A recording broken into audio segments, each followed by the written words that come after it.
Okay, we're on to trophic levels, all right? And through trophic levels, that is how we read energy diagrams, aka your food chains and food webs, all right? So, anytime energy is transferred, it means something has eaten, all right? And that is known as one trophic level, okay? Anytime energy is transferred again, it's known as one trophic level, okay? Now, besides telling me what trophic level an organism is within a food chain or food web, you can also tell me what the trophic niche is, all right, or what it does in that energy diagram, okay? Of course, you guys have your producers, all right? And for this class, remember, we're only going to concentrate on your photoautotrophs and the ecosystems that are sustained by the sun. All right. We're not going to go too in depth of the hydrothermal vent communities, ecosystems deep within the ocean, but do know that they exist. Okay. So these are your photoautotrophs and your chemoautotrophs. Okay, now consumers.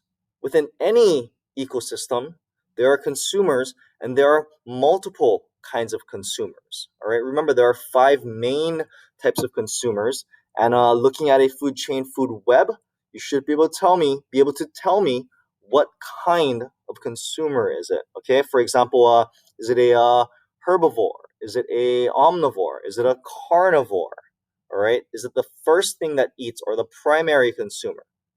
Is it the second thing that eats or a secondary consumer? Okay. Now, here are some examples. We'll be using this easy food web. And to understand that the same organism can be different trophic levels because these are all interconnected food chains. Okay.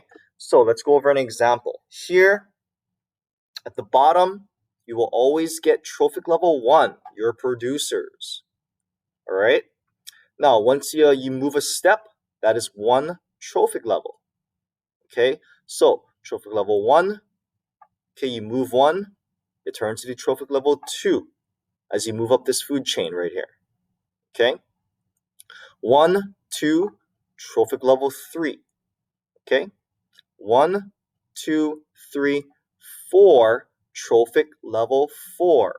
All right, pretty simple, right? Okay, now remember, the same organism can be different trophic levels depending on the food chain. Trophic level 1, trophic level 2, trophic level 3, trophic level 4, and trophic level 5. Okay, now, also be able to tell me what is its trophic niche, okay? Trophic level 1, producer, aka autotroph, photoautotroph. Okay, trophic level 2. All right, in this case, it is the primary consumer, the first thing that eats. Okay, and in this case, it is a herbivore because there are no animals pointing toward it, transferring energy to it. Okay, now trophic level 1, trophic level 2, trophic level 3. All right, in this case, it is the second thing that eats following this chain. So it's the secondary consumer. Okay, now it's got plants pointing to it and animals. Therefore, it is an omnivore. Okay, 1, 2, 3, 4, trophic level 4. It is the third thing that eats. So it is a tertiary consumer and there are only animals transferring energy to it. Therefore, it is a carnivore. Okay, see how that works? Okay, moving up. 1, 2, 3, 4, 5, trophic level 5. All right, it is the fourth level consumer, the fourth thing that eats. Okay, and because there are only animals transferring energy to it, it is also a carnivore. Okay. All right, you guys see how that works? Let's try one more. Okay. Um, trophic level 1, phytoplankton producer. Trophic level 2, First thing that eats, primary consumer, herbivore. All right. Trophic level 3, secondary consumer, carnivore. All right. Trophic level 4, third thing that eats, tertiary consumer. All right.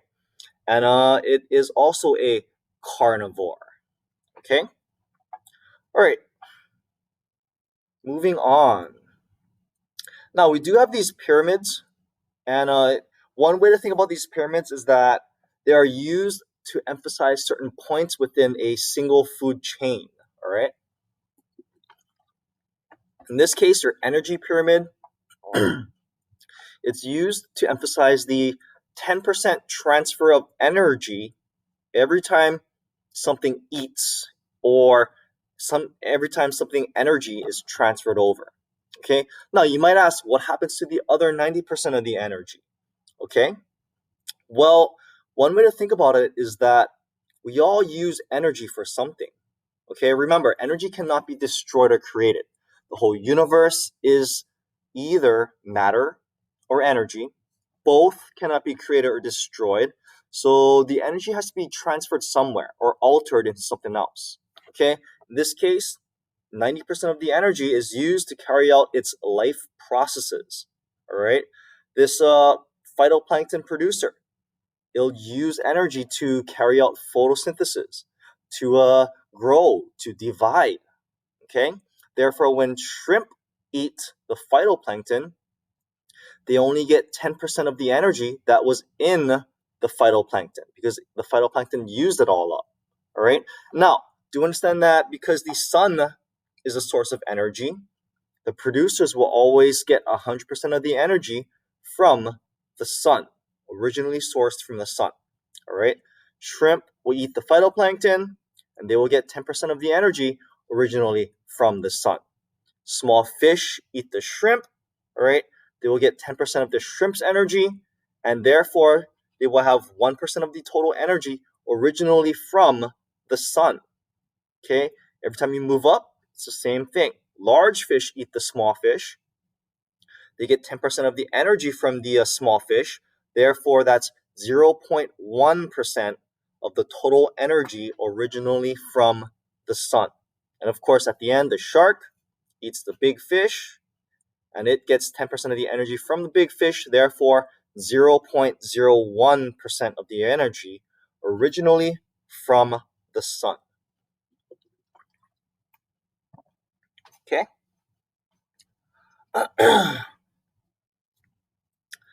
Okay, moving on. Now, because of this loss, not really loss, or the using of energy for the organism's life processes, right? The energy from the sun eventually diminishes. It gets less and less. All right. One thing I forgot to mention in this food chain pyramid, this energy pyramid food chain, you cannot add levels below the pyramid. Okay, the producers, they get their energy from the abiotic environment, so they will always be at the bottom. Okay, if you guys throw other organisms in here, like invasive species, okay, it will always just create more levels on top. Okay, it might add to here, but all these levels will get bumped up, right? And as you add more layers to this food chain pyramid, energy pyramid, the energy will always get smaller and smaller at the very top. Okay? Because as things eat and eat and eat, only 10% of the energy is transferred over from the previous organism. Okay, now because of this energy diminishing as it goes up, the amount of individuals being able to be sustained in an ecosystem, all right, gets smaller and smaller. Okay, for example, there's a lot more grass, individual grass, than there are individual crickets that eat the grass. Okay, and then of course there are less individual frogs here than the individual crickets. All right, that the frog eat, and then of course at the top you have a lot less apex predators all right, then you have your lower level consumers. Okay, and I know you guys don't see, frogs and snakes a lot, especially here in Hawaii. So let's use a coral reef example. All right, I'm sure you guys have all been snorkeling, or some of you have.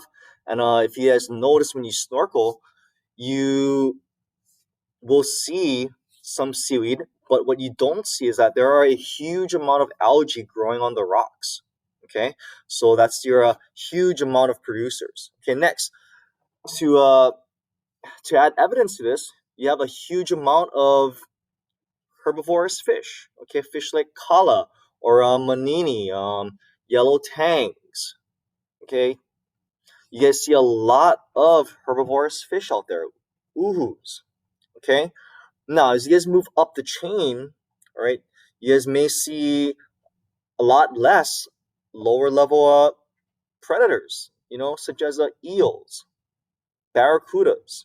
Okay, you see a lot less eels, barracudas, or we have Roy, the groupers, than you see of the kala, the manini, the uhus.